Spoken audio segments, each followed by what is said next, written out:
Hello, everyone, and good morning. Hopefully, you're having a good week and are looking forward to the weekend. We are almost there, so happy Friday to everyone who has tuned in and is watching today. Today's session will last for around about an hour and will include an interview with a panel of speakers before we later move on to a student Q&A.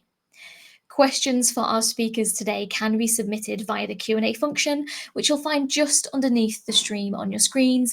And depending what device you're using, you might have to scroll down just a little bit to be able to see the box. It is open now and it will remain open through the rest of today's session for you to submit as many questions as you like in response to anything that's said today, as we do love to hear from you. And if you are wondering anything about the screen industries, now is your time to get those questions asked. If you find yourself to be experiencing any sort of issues, please do let us know via that Q&A box, and one of our moderators will be on hand to help where we can. Do also keep an eye out, as around about 15 minutes before we end today's session, so 1:45, a feedback poll will also go live, and that's a chance for you to give us some feedback on today's session on how you found it. And of course, all of our feedback will be shared with BAFTA and our speakers today. Now, moving on to introduce the main event. Now we've got our housekeeping sorted. We're really excited for today's event. We're going to be looking at the screen industries, at different roles. We've got some really interesting speakers here to come talk to you about that and Pride. Of course, celebrating Pride is so important, and we're really excited to have this event today. It's actually our first Pride event of the year. So thank you to all our speakers for agreeing to tune in and talk to us today about their industries and the world of Pride. Of course, as this is a Pride event, I do want to say that if you are worried or anything like that, we're really keen to take a moment for you to evaluate your own mental health and be aware that we will be talking about Pride, and it's really important to put yourself first. So if you are feeling anxious or nervous or anything like that, you can always reach out to us at broadcast@speakersforschools.org, and we will be sharing as well some support links afterwards. But yeah, always remember that your mental health is really, really important, and you should always consider that. But hopefully you're feeling okay and excited to celebrate Pride with us today. So yeah. Just before we introduce our speakers, I'm going to tell you a little bit about BAFTA in case for some reason you don't know who they are. So BAFTA is a charity with a mission to champion the creative and cultural importance of the screen arts across film, games and television. More specifically, Young BAFTA is a programme of activity aimed at 7 to 18-year-olds and parents and carers and teachers. It spotlights different roles in the screen industries and supports young talent development. BAFTA strongly believes that all young people should be able to access creativity to boost their mental well-being and to help them develop self-expression and transferable skills. So you'll find the content on the Young BAFTA YouTube channel to support this. BAFTA recently has announced their Young Game Design winner, so make sure you check out their games, and next week they'll be announcing the winners of the BAFTA Young Presenter competitions. We'll be putting links around, and we'll be sharing everything as well in an email afterwards, so keep an eye out for all that information and resources coming. But today, BAFTA is delighted to be in partnership with us, Speakers for Schools, on a Pride special event to mark the 10-year anniversary of the BIF network and BAFTA monitoring for Flair. And I think we'll learn a little bit more about what that is specifically soon, supporting filmmakers in the LGBTQIA+ community. So, without further ado, we're going to introduce our speakers, and we're going to introduce them one at a time, just so you can kind of get to see them a little bit one-on-one before we move to our panel then. So we're going to welcome our first speaker, who is screenwriter Edward Cripps, or Ed. Welcome. Hi, Charlie. Thank you very much for having me. Thank you for joining us. We're excited to get to know you a little bit. So could you start by telling us about your career journey and what it is you do now? Sure. Yeah, my name's Ed, and my pronouns are he, him, and I'm a screenwriter based in London. I'm from Dorset, and then I went to university in Leeds. I studied English and then went to do filmmaking at the Northern Film School. And in terms of my career, I started sort of freelance script reading and for competitions and for producers, got bits of work experience or cover work, which then in London, which then meant that I got to take on roles like being a producer's assistant and development assistant. And while I was working at those places, I met independent producers who gave me my first sort of paid writing gigs and signed with an agent. And then I was a freelance again, sort of topping up writing work with more script reading and a bit of script editing and some admin work. And then in that time, I wrote some shorts and they got made and started getting my own TV projects and development.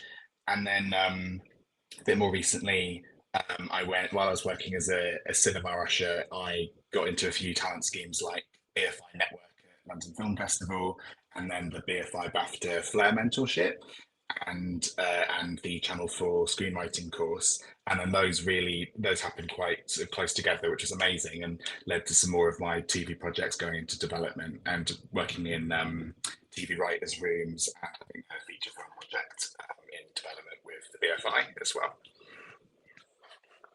Nice, great. So it's good to get a little bit of background on you, and it's great that you're a screenwriter. You are our only screenwriter here today, so yeah, hopefully some young people will have some questions for you when we get to that part soon.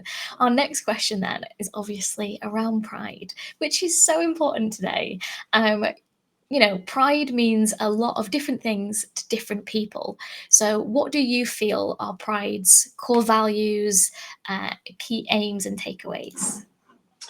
For me, I think there's like three core things, and lots of others. But for me, it's like community. Like I think I spent a lot of time when I was younger feeling like incredibly lonely, and so I think it's been really important to find your people. And Pride and queer events, and both like personal ones or work ones, have been amazing to find people that are like you. And I think that's the best part for me of being gay is other LGBTQ people, because I think we're all great. Um, and we can look after each other. And then there's visibility. I think is important for the rest of society to see us, and I think and see like our joy and like frustrations and like our like humanity, and like sometimes it's frustrating to feel like that's what they need to believe or acknowledge those things. But I think that it's important for us to uh, to be out there in the world. And then I think for me, like especially recently, like Pride has started and should sort of continue to be like a protest. And there's been like just in my lifetime, there's been like huge advances. Like I remember when I was in schools, like the debates around the equalising of the age of consent and gay marriage as well. But it feels a bit like we're backsliding a little bit in some ways. And I think particularly things are very difficult for the trans community at the moment. And I think it's important for Pride, everyone at Pride, everyone in society to be like rallying behind them and supporting trans people and trying to nudge the government into better protecting them. I think so. I think that's an important thing for me this year, and also not getting sunburned because that's my nemesis. Yeah. Yeah, definitely. Perfect. And our final kind of introductory question then is around BAFTA. Um, we're in partnership with BAFTA Day, and why is it so important to have these sort of high-profile organisations like BAFTA show their support for the LGBTQ spaces and communities?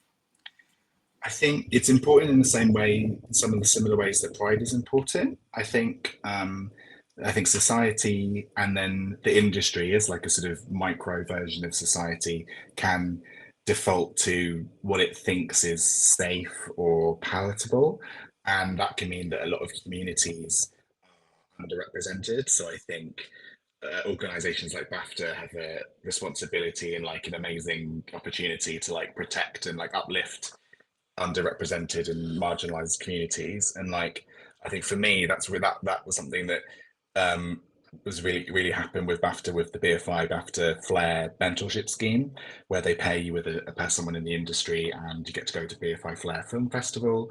And the mentor that I was paired with was Charlie Cavell, who wrote The End of the Effing World, and they when I met up with them, I had a new script that they liked. It just so happened that they were looking for writers for their next project, and that became my sort of big first like proper TV job, which enabled me to start working full time really as a writer. So that's made a huge difference to me, and was also like one of the queerest projects I've ever heard of. So it's amazing. Yeah. Great, thank you. Well, that was a really nice introduction. I'm feeling that we know you a little bit better, which is great. So thank you for introducing yourself and sharing your thoughts on Pride and your work with BAFTA. So we will be back to speak with you shortly. All right, on to our next speaker then. We're really excited to hear from her. She is a director. And we're really excited. So without further ado, let's welcome Nosa Ake. Hello. Hey, Charlie. How are you doing today? Yeah, I'm good. I'm glad to be here. Just, chat about this, chat with you. Good. So same 3 questions. And again, I'll go through them so you're not having to remember them. So the first one, could you tell us a little bit about yourself and your current role? Yeah, so I'm a screenwriter / director, and I work across film, TV, games, and immersive storytelling. I think I call myself sort of platform agnostic because I don't think that stories should be stuck on one platform. And I'm from Croydon, South London, and I actually grew up behind the Brit School. And my goal as a kid was to go there, which I did end up going there because I was very much knew that this was sort of what I wanted to do. And I did media there, and then it sort of got me thinking about how to sort of make this a sustainable career. But I started out creating things on whatever I had, so that's like phones, digital cameras, friends who wanted to be actors, pulling them in, free platforms like Instagram, Snapchat, and Facebook, because I didn't have any connections in the industry, but I was aware that we all have our own audience, just in terms of the platforms that we inhabit, and then we have friends who also have those platforms. So basically, that's our own distribution model, sort of right there. So I was able to get my work out just by asking friends to also put it out, and so on and so forth. And then I went to uni and did film and TV production, and have been on like a lot of initiatives and things like that, just such as BFI Flair, BAFTA Mentorship Program, which supports 6 emerging queer filmmakers over the year to help their progression in the industry. And for me, that was really a game changer in terms of being able to progress my career. And so, I'd say any young people that is interested in the screen industry, definitely check out BAFTA and how they're supporting young people working in this sector and different sectors. But since then, I've sort of written and directed for Channel 4, BBC, Sky, Apple, and I'm currently developing projects with Disney, and I have a feature film with the BFI that's sort of moving towards production. But I guess what links all my work is sort of focusing on queer stories and POC stories as well. So yeah. Nice, great. What a nice introduction, and really interesting to hear about your work. I'm sure you can't tell us about what you're currently working on, but nice to know a little bit about that. Our next question then is around Pride. So what do you feel are Pride's core values, aims, and key takeaways? Yeah, I think I guess in terms of takeaways and maybe what Pride means to me, I think it sort of just means owning your voice. And especially now when, it feels like there's a lot of people trying to quiet, I think, queer voices. And I think, representation is really important, which is why it's like queerness is sort of a key tenement in a lot of my work. And I think you don't want to wait to be invited to the table. I think it's important to know that you can build your own, and there is already a community that will back you. And I think, Pride is about visibility and joy. But then, like Ed said, it started as a protest and it still carries that energy. So I think it's also about sort of resistance and truth. And I think, it's about learning that there's power in that identity, even if you're at the early stages of still figuring it out, And so, yeah, I think it's quite layered, and I think it means specific things for specific people. But I think that's what it means to me. Yeah, definitely. Which is why we're asking each of you, because I think it's so important to get different people's ideas and thoughts on the same topic when it's so important. So yeah, thank you for sharing that. I'd love that table analogy, like building your own. What a little lovely sort of soundbite that you did there, just incidentally. Our final introduction question then is again thinking about companies like BAFTA and why it's important for them to show their support for communities and celebrate things like Pride. Yeah, I think, I guess in terms of, BAFTA, it's sort of a cosign, I think, when organizations like BAFTA sort of uplift queer voices. I think it sends sort of a clear message to the industry that our stories matter and we belong in every part of the industry. And I think when big names like BAFTA show up consistently, just as they have, and not just during Pride Month, it encourages others to sort of do the same. And I think it also brings people like us up. I didn't have any connections in the industry, and the mentor that I had for the BAFTA program that I was on really helped me get through the door and show me the ropes of what it was to direct, on a big budget show, and was really interested in helping me build those skills. And, that all came from BAFTA co-signing, me as a queer creator. And so I think, it's like supporting visibility and representation means that like queer futures are possible in all of these realms.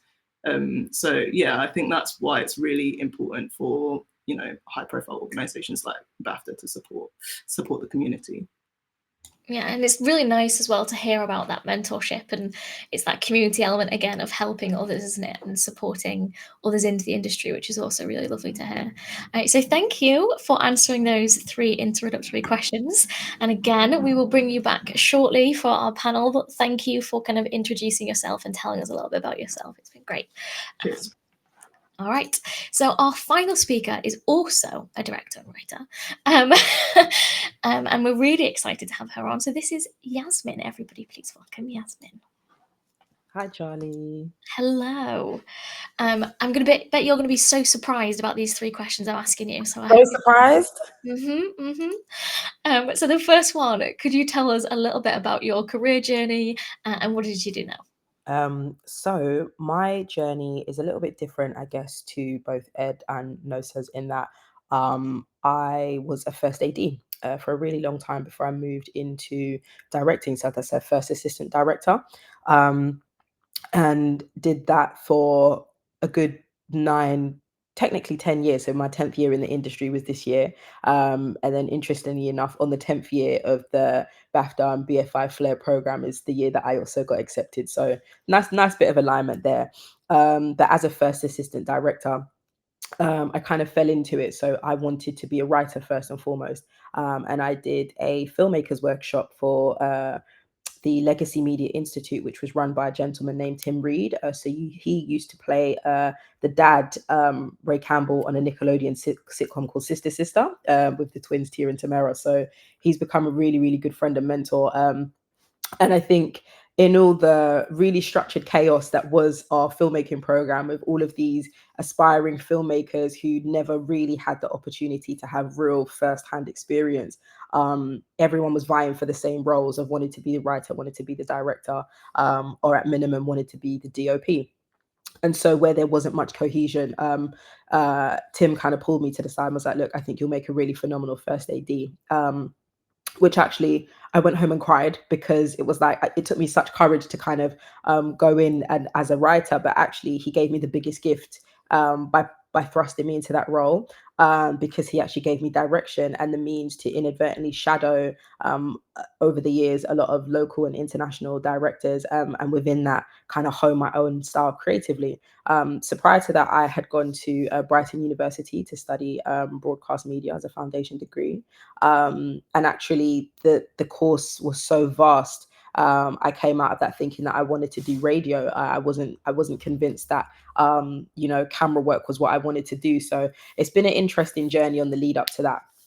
And so again, falling into that kind of first AD realm, I've had the opportunity to work with the likes of do you know what, if I name drop, I'll be here all day, but I've worked with a lot of incredible names that I'm really grateful for. So actually finally finding the courage again and feeling like it's the right time to lean into my own journey of writing and directing. My first punt was in 2022, and I got to have a Channel 4 Random Acts short film made that was broadcast. It was a musical. Thank you, A-level music, GCSE music. So I song wrote all of the lyrics for the song and kind of curated the studio time and everything. So it had a comedic aspect, but it was championing a queer and disability narrative, which is kind of my niche, and that's a soft spot that's quite dear to me. And I think anything thereafter, I've had the opportunity to work on some live action and animation stuff with RSA Films, do a bit of theatre work here and there. I had the opportunity to direct a TV pilot table read for Joelle May David. So I'm very much in the beginning stages of my director's career as opposed to directors and writers career, as opposed to Ed and Nosa.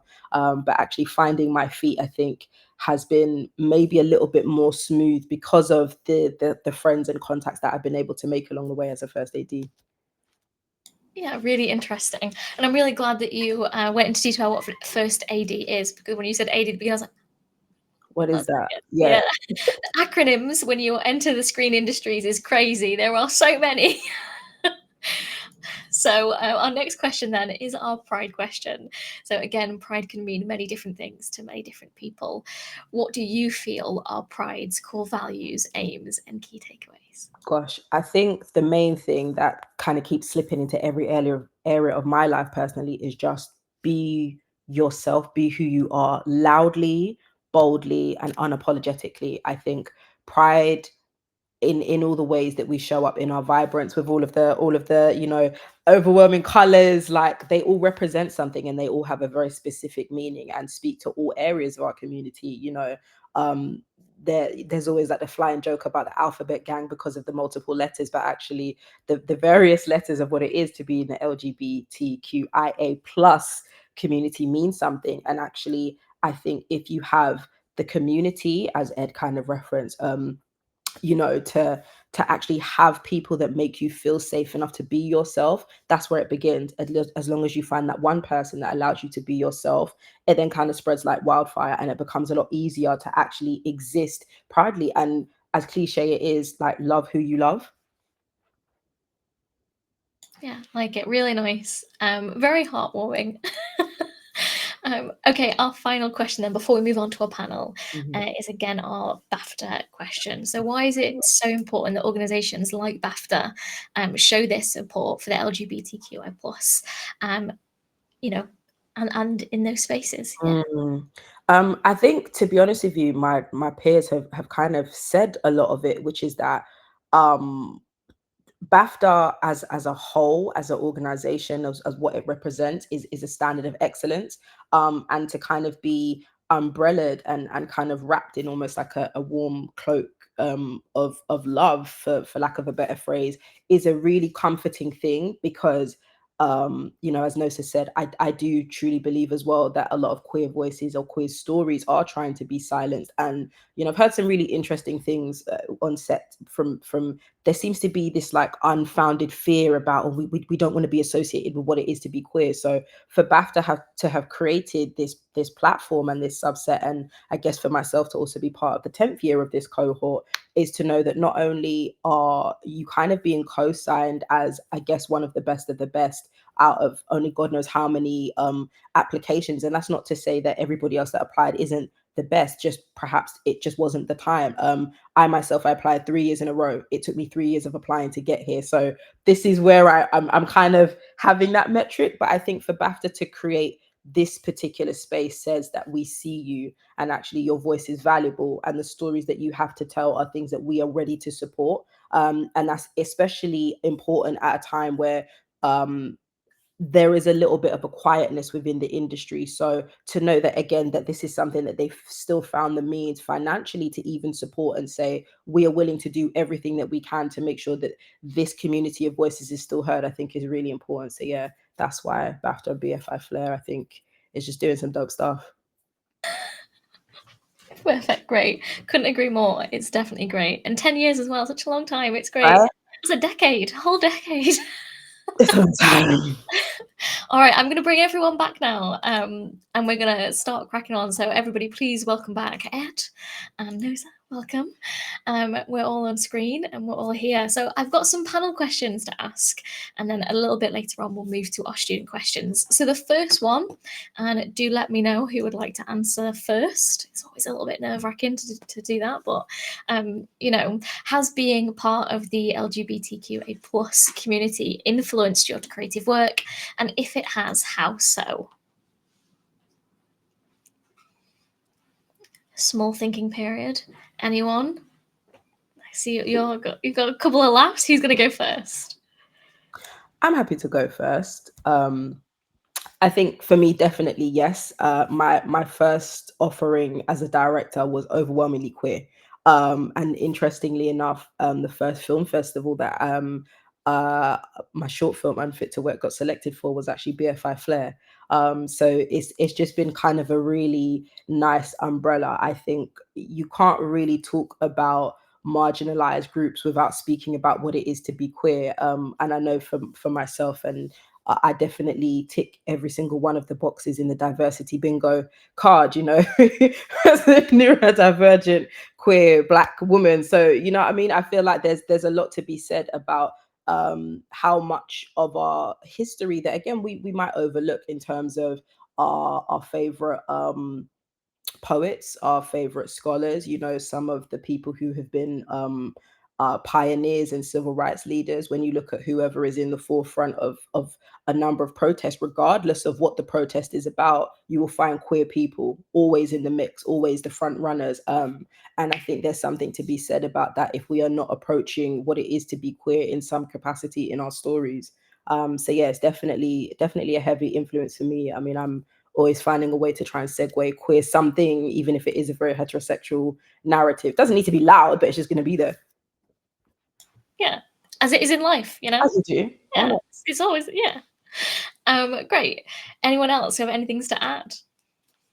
I think for me, yeah, being in my case queer or gay, I think growing up, film and TV were like my escape, and like it especially what really hit for me was like horror movies or thrillers or like things that were dangerous or frightening because or where like a monster was sort of othered and misunderstood and still had something like powerful about them and interesting and something beautiful about them, and that has really impacted my work. A lot of what I work on at the moment is horror or thrillers or and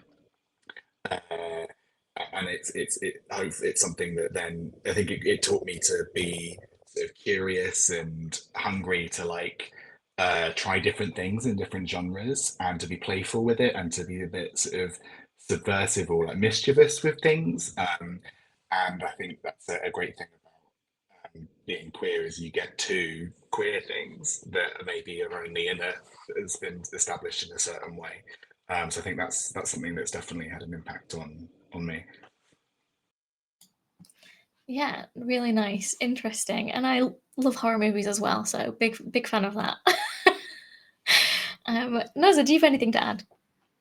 Yeah, I mean, I think Yasmin and Ed both have put it like really well. I think like I just can't not write about queerness. Do you know what I mean? And it's like I can write other things, but I don't necessarily always want to write about other things, you know?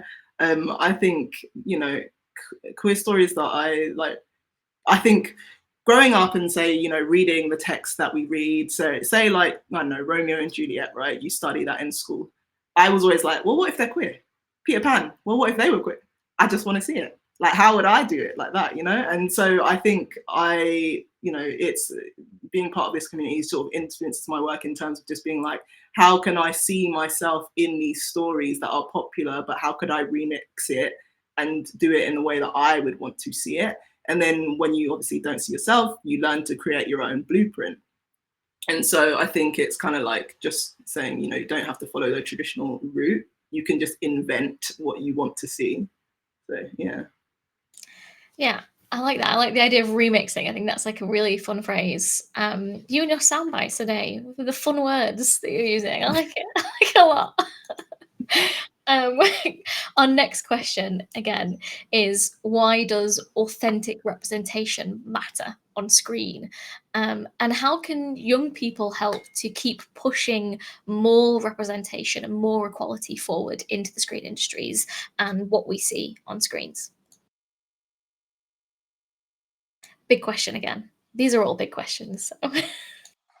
Yeah, I think part of it ties into the part of my answer for like the first question, in that I didn't see a whole lot of representation in films and TV shows that came up, and usually when there was, especially just from my perspective, like looking at queer men or gay men, it was often sort of tragic or othered in a way, and so when the shows that came along, like things like Queer as Folk, like Russell T Davies, and you get to see loads of different kinds of queer characters that can be like rude or abrasive, and can be multiple different things, and that was really important just for me as like a person, and that's let alone as someone working in the industry.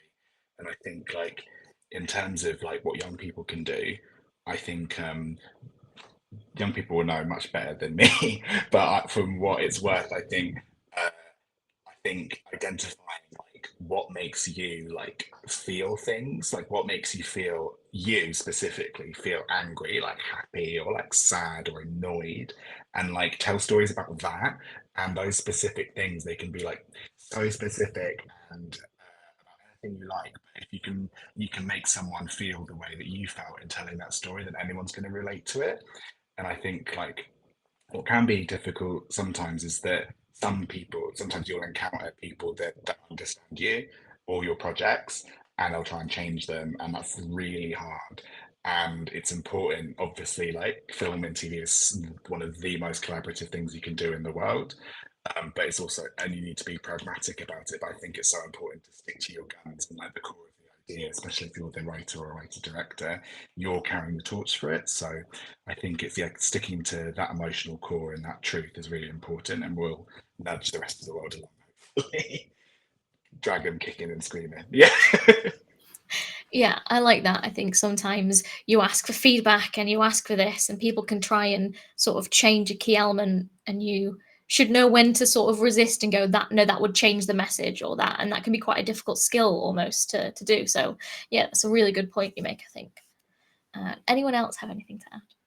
Yeah, I think just going off of that, like not much more to add, because I think Ed actually like said it all really. But I think it's just knowing that your experience sort of matters, and like when you create, you just create with all of the honesty that you feel is your experience. And I think a lot of the times we think, oh, like no one's gonna really relate, or like does it even matter that I put this out there? But I think you just tell your truth, even if you think it's like a small thing, because it's probably someone else like that's sat right next to you feels exactly the same that same way. And then that's sort of where your community like kind of like comes into it. But yeah, I think there's you might think your story exists, but I promise you everyone has specific parts of their own story. And it's not, there's a difference between like say filling in a checkbox and like actually what's a real mirror. And I think as long as you tell your truth, there'll be someone that's always like, I feel the same way. Yeah, we're all unique, right? So everyone's going to have, even if we have something in common, there's always going to be a level of individuality to it, that we can go, that's similar or the same, and that's when you build that connection and also still have that difference. Yasmin, do you have anything to add, or shall I ask the next question? I think it's pretty much been said. I think the only thing that I could probably sprinkle on top of that is just don't worry about what your authenticity looks like. I think sometimes, because a lot of things on TV or just on socials it looks a little bit sexy, and by sexy I mean it looks like really if we're discussing themes of love, it can often be really hypersexual and high stakes, or if we're expressing grief, that it has to be like the overwhelm of what grief and real just, you know, sliding down the wall in tears like can look like, when actually sometimes there's also beauty in what might be quote unquote the mundane. And I guess that's the only thing. I think just kind of finding a different way to say exactly what Nosa said, because I think one of the things that I've noticed when working with young people a lot of the time is that it almost feels like if it isn't exciting, then it doesn't matter, or it shouldn't be told. And I think sometimes it literally exactly what Nosa said, is that sometimes there's something really powerful in the small things, and authenticity doesn't necessarily have to look a particular way. Just your truth is your truth. So yeah, just kind of little seasoning, you know what I mean? Definitely know what you mean. Love it. Our third question then is around some of the ways that people in your industry are making a difference in the world, and whether that's pride related or not, you know, whether that's more of a screen industry focus, you know, whatever kind of comes to your head when you first think of people making a difference within the screen industries. What do you think of?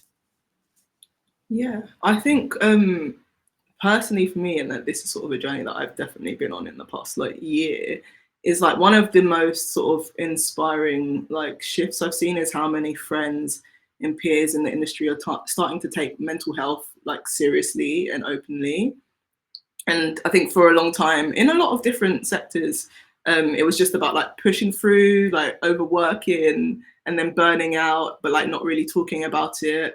And I think now I just see a lot of people just setting boundaries and being like, this is how much I'm going to work, and then this is how much I'm going to rest. And, you know, talking about therapy, or like trying to find resources. And, you know, I think also like BAFTA is really good at, you know, sending those out to people as well. But I think it's, yeah, the inspiring thing is like people prioritizing, say, their like well-being without apologies, and everyone just being like, yeah, that's totally valid, you know. And yeah, it's definitely caused me to like do the same. And when things are maybe enough, I say it's enough, and like really speaking up and not feeling weird about speaking up, because so many people are. Yeah, couldn't agree more. You know, with social media, you know, we've seen a soar in general just well-being, particularly in young people. You know, it does have an effect. There is a correlation there between our social media and our technology and our mental health, and that makes it even more important that we, you know, do kind of recognize it. So it's nice to see that within your experience, you're finding more people around you are being more open, are paying more attention to their anxiety levels and their stress levels, and how that's affecting their well-being and their mental health. So it's really nice to see that, you know, in the working world, most of our students watching are not in the working world yet, that there are spaces where that is still sort of central and recognized. So yeah. What about anything else? Anything that comes to mind when we think of things that are changing the world, or things like that within the screen industries?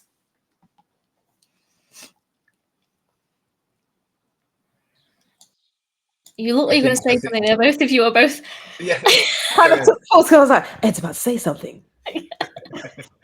Go ahead, my love.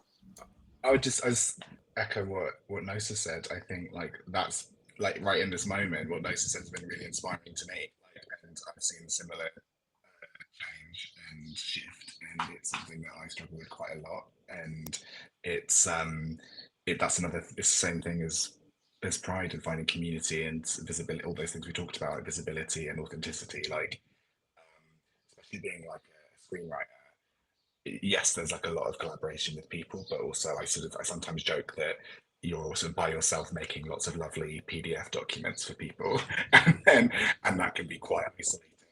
And so you also, because it's the kind of industry where you want to sort of be proactive and appear up for everything, and worry about saying no to opportunities and things, it's very difficult, and also it's financially precarious a lot of the time. It's I think you'll do your best work when you're your best self. I think that applies to a lot of stuff that we've been talking about. So I just really appreciate what Nosa said. Yeah, definitely. The work-life balance, that can be a difficult thing to sort of manage, particularly in the screen industries when you've got long, weird hours. I could not work in the screen industries because past 11 p.m., in fact, past 5 p.m., you can't get a solid, straight sentence out of me. I don't know how you guys wake up at 4 in the morning and, pull a 14-hour shift and then do it all again. While you're shooting or writing or making amends, and yeah, it's crazy. So I think it's a good thing that we're aware that within the screen industries, work-life balance isn't always the most balanced, but it's important to make sure you're carving out that time for yourself. Yasmin, anything to add? Doesn't have to be about work-life balance or mental health or anything like that. If you've got something else, you can. So funnily enough, it does actually encompass that, but it's just more of a shout out to, I guess, to the younger audiences that are tuning in. I think it's been really interesting to watch how Gen Z and Gen X have actually influenced up the ladder instead. I think there's a lot of kind of critique that I've seen online towards like boomers and millennials and the various ways that we've been taught to just stay until a job until you die and never complain and never make any grievances. And actually, I think one of the things that has really positively impacted mature or older demographics from the younger generation is the real boundary setting boldness of just, yeah, no, I'm not doing that. Like, this doesn't make any sense, and really loudly challenging things. And I really like implore more of that. I think that that's so amazing, because actually there are things that many of us have wanted to say, just kind of echoing what Nosa and Ed had said in terms of not doing the lengthy hours and feeling like it's too much, but because it has been the standard, it's something that was quite difficult to challenge. So I know myself, when I was a first assistant director, a lot of my hardest battles was going head to head with producers to say, enough, I've told the crew already, we're putting down tools, we're not shooting anymore, because this is actually an abuse of power and this is not sustainable, nor is it safe for anyone to drive home or get home however they're getting home and then continue on the following day.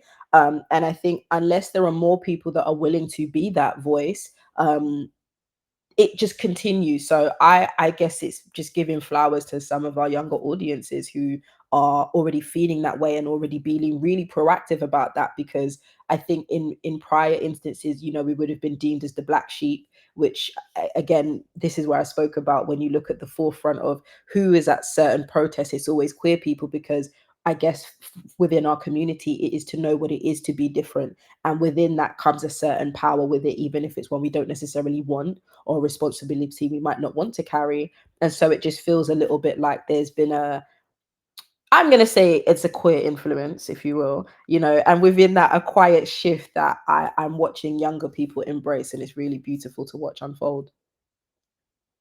Yeah, like it. Really good things to think about, right? When we're talking about this, and to our audience as well. So it's nice that you sort of rep them and thank them for doing.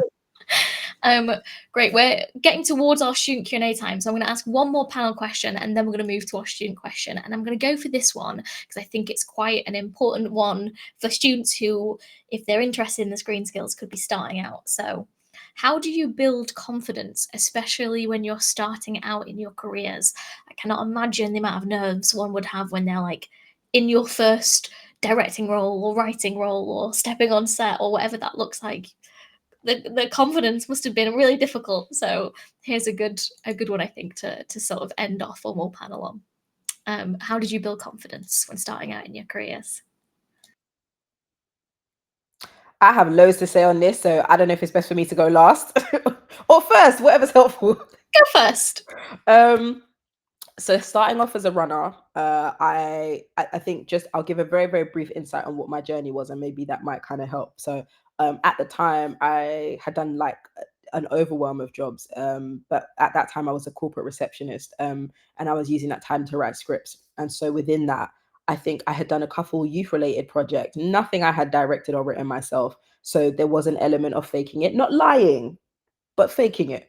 And so within that, that then got me an internship at a production company, and then I got to do a bit of running and then firsting. And I think the important thing from the first ever runner job that I took away from me, that was the confidence builder, was not being afraid to ask the different people in the relevant departments questions.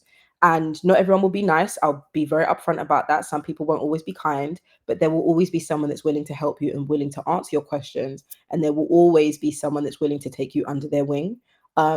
Just the confidence is just being bold enough to ask the question in the first place. As long as you can do that and not be afraid of the word no, or not allow the word no to hurt you, you're flying. Because that's the first thing, is there's only so many resources that are online, and it's going to be competitive with however many people are also applying for those exact same resources as you. So find another way around and then just ask the question. So yeah, and then a little bit of faking it in the mix. Yeah, definitely like that. The confidence of asking someone a question is definitely key. I would also add, work on your phone confidence. A lot of young people don't like picking up the phone. As a neurodivergent, I only like phone calls because I hate reading and typing out emails, which is a lot of my job. But like those sorts of skills where you get the confidence to verbally talk and ask can be quite a big thing, but definitely something we all need to work on. Sorry, something I want to add to that before I give the others the floor, because you just jogged my memory. My only pet peeve with young people: email etiquette, please. I know let me speak in the I know I am anti-AI, but I know that ChatGPT, for many different reasons, especially for my neurodivergent family, is a godsend. And within that, please, if you're going to go around a different corner to send those emails, please just check. Don't send a text message format something to a professional and expect to get through the door. They will ignore you, and then it will quietly kind of eat away at your confidence. Just work on the things and strengthen the things. But emails are the one thing that I kind of see across the board where there seems to be a little bit of a falling short. So yeah, just get like a teacher or a lecturer or someone to proofread it, or a parent. Yeah, that's definitely what I do. Always, my boss proofreads all the things for me, even now in my adult job. So, okay, we have 3 minutes before we have to move on to our student Q&A. So really quickly, things around building confidence. Ed, Nosa, who would like to add? Yeah, I think sort of confidence essentially is a muscle, and it's kind of like you have to know that you're going to build it by trialing and failing and like learning, showing up again, and like you just kind of have to push through the imposter syndrome that we all have. I promise you. Even the person that you see that you admire on wherever they are, they have imposter syndrome. Trust me. And I think you kind of just like sort of push that, you get better at pushing that voice to the back of your head when you keep showing up and doing things that you're scared of. And like I started out like, you know, Yasmin sort of talked about her journey. Like I also started out doing like working in Topshop Oxford Circus and like, you know, writing like scripts literally on the back of blank receipts, and kind of like being a bit scared to actually make the move to put that script into final draft and then to show it to people. And then like one day I was just like, if someone says no, that is literally what else can hurt me? Nothing. And so I just was like, from there, like that shift, I was sort of like, I'm just gonna do it. And then I just, you know, continued to like write and then show it to people and so on and so forth. And so yeah, it's sort of that. But I also think how you can build your confidence is building an intentional space, which then is maybe, you know, friends that you have that are maybe doing the same thing, or like, you know, or are as ambitious as you, but maybe not doing the same thing, and like hype each other up. Do you know what I mean? Like have a network of friends where you're like, yo, what you did today? I'm doing this. Like, where are you with that thing? How can I help? Or like, you know, asking for help, because I think a lot of the time people don't want to ask for help. And I think all of those things can sort of build your confidence. Yeah, definitely it's a muscle. Ed, any final thoughts to add on building confidence? I think both Yasmin and Nosa have covered everything. I think what I would just say, like specifically for writers, making those lovely PDFs is like nothing is wasted. Like there'll be like a gap, like when I think it's called like the tasteability gap, where you start out where you're like, you know exactly kind of what you're after, but you can't quite execute it. But like every time you try, it's like a muscle. You like those sort of saying, like it's you'll get a little bit better. Nothing's a waste. Everything moves you forward, even if it's crossing off an avenue you don't want to go down again. And like, especially for writers, when a lot of the job is about sending people things and then them giving you a response, the majority of which are going to be rejections. I think getting rejected your superpower. Have a spreadsheet of everything you're like applying to, and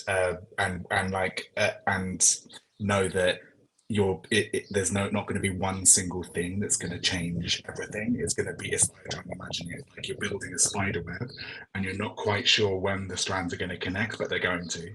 You just and when that happens, you think, oh yes, I finally progressed. So I think take the power out of rejection a bit and have it as a badge of honor, I guess. I'm so glad you actually mentioned that, Ed, because the question I was going to ask next that's been pre-submitted to us was around rejection. So we had a question here submitted to us, which was, how do you stay true to your goals when you get rejection? So yeah, I think that's really important. So you literally just stole my next question. Well, I could add like Yasmin said, I think I applied to the Flair scheme, I think 2 or 3 times at least before I got on, and then the Channel 4 screenwriting course, which is a great course to look at for writers looking at TV.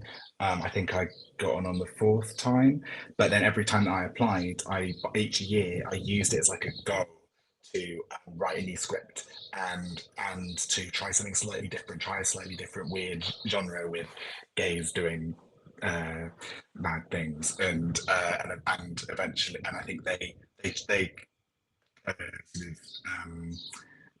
kept track of people that were submitting multiple times and like getting a bit better each time. And I think I didn't let those rejections take me off course. I think I just tried something slightly different and really kept being led by what excited me, the kind of shows I wanted to see, with the kind of characters I wanted to see, and eventually you'll wear people down and you'll win, hopefully.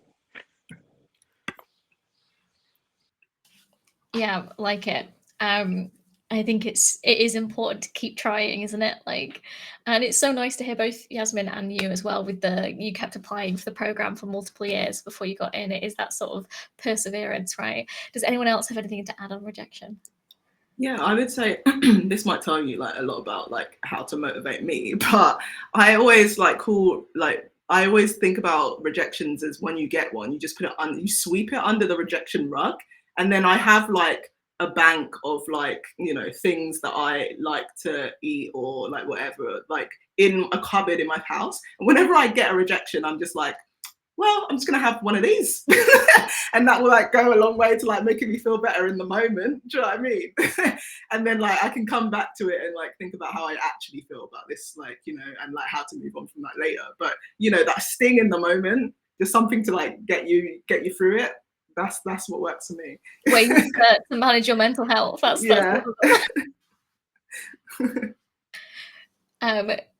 great. So next question then is, do you get to travel for work? No, not really. Do you? Is there a bit of traveling? Yeah, I think, well, I'll speak for myself. Yeah, I just got back from like Toronto and LA for work. And I think, you know, that's, you know, it might not happen immediately, or it might happen immediately. But I think the good thing about this industry is that, you know, there's so many places that it will take you to, whether or not that's within the country that you're in or not. I think, you know, the networks are like wide reaching, and film and TV and games, they exist everywhere. So yeah, more often than not, you do get to travel and do things. Yeah. Anyone else to add? I'll add on to that. So it's been interesting because actually being at the beginning of my directing career, the traveling has been more from a film festival perspective. So with regards to my Random Acts short film, we got accepted into quite a number of film festivals, and I was very strategic in where I was applying. So a lot of them were more disability-led film festivals. So one of the leading ones is in San Francisco. So I got to travel to there. Off the back of it being accepted into BFI Flair, we were headhunted by a mixed festival, which is based in Italy. So we also got to go, my producer and I got to go to Italy as well, and was really racking my brains onto how I could find funding to just get the rest of my cast and crew out there as well. Because for me, I don't believe it's like a single person celebration, like we all help to make it, but the reality of that much money is a little bit difficult to find. But the British Film Council have a scheme available. So as long as it's a BAFTA qualifying film festival, then they have a certain amount of funding that they can give you. Just obviously give yourself enough time.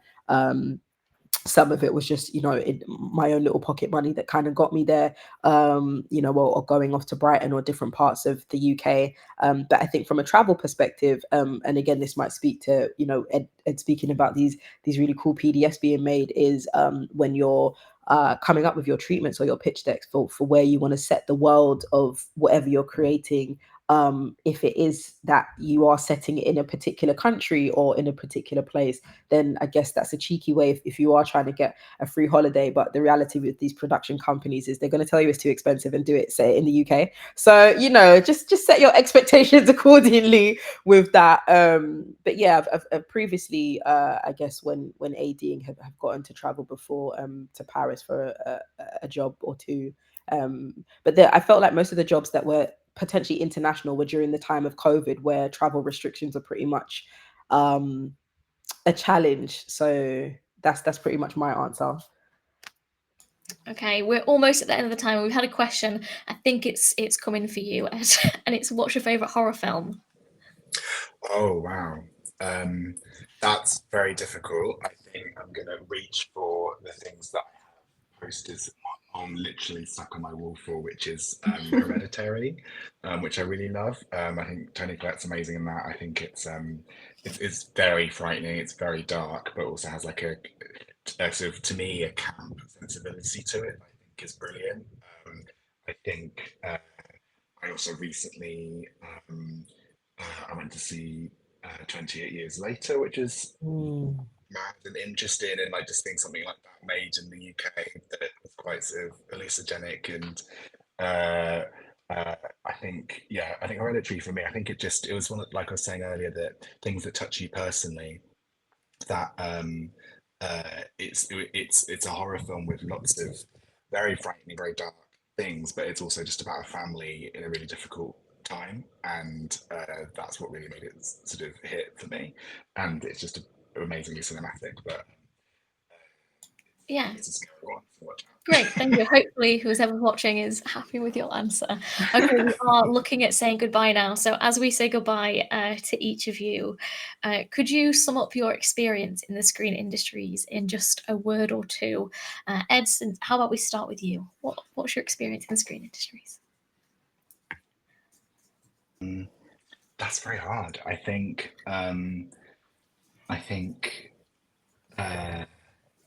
varied. I think I've worked on like a lot of different projects, a lot of different people, and there are highs, there are lows, and I think it's something that we talk about. You talked about confidence earlier. Like the more you do and the more people you meet, the more sort of certain of yourself you become, I think. And I think, yeah, varied and growing, hopefully in the right direction. Well, thank you for coming and joining us. It's been wonderful having you on. Okay, and who's next? Let's go for Yasmin. What are your one or two words that you would use to experience these industries? Ed kind of stole my word. My word's very similar, but my word was eclectic. So yeah, just another way of saying varied. Yeah, I think if we're keeping it to one word, or are we explaining the words? Well, you've got a couple of seconds. We're almost eclectic. Thank you for joining us. It's been great having you. And last but not least, Nosa, can you tell us what is a word or two that you would use to sum up your experience in the screen industries? Yeah, I think it's sort of like complex is the word. I think, you know, there are high points and low points to any job. But I think if you love what you do, you take both of them. And so, yeah, that's what I'd say. All right. Thank you. Thank you for joining us. It's been wonderful having you. Okay, and where the bell is going to ring really, really shortly. So thank you for watching, everyone. A feedback poll has gone live in the Q&A. So if you have a couple of minutes before that bell goes, please do let us know how you found today's session. Of course, don't worry if not, as a feedback link will be in an email shortly, along with a recording and some resources as well for today's session. Hopefully you have a wonderful weekend, and don't forget to celebrate all things Pride. And again, just before we go, thank you for BAFTA and all of our panelists for joining us today and celebrating Pride, talking about what it means to them, and also the wonderful, wonderful industry that the screen industry is. So thank you so much. Hope you guys have an awesome weekend.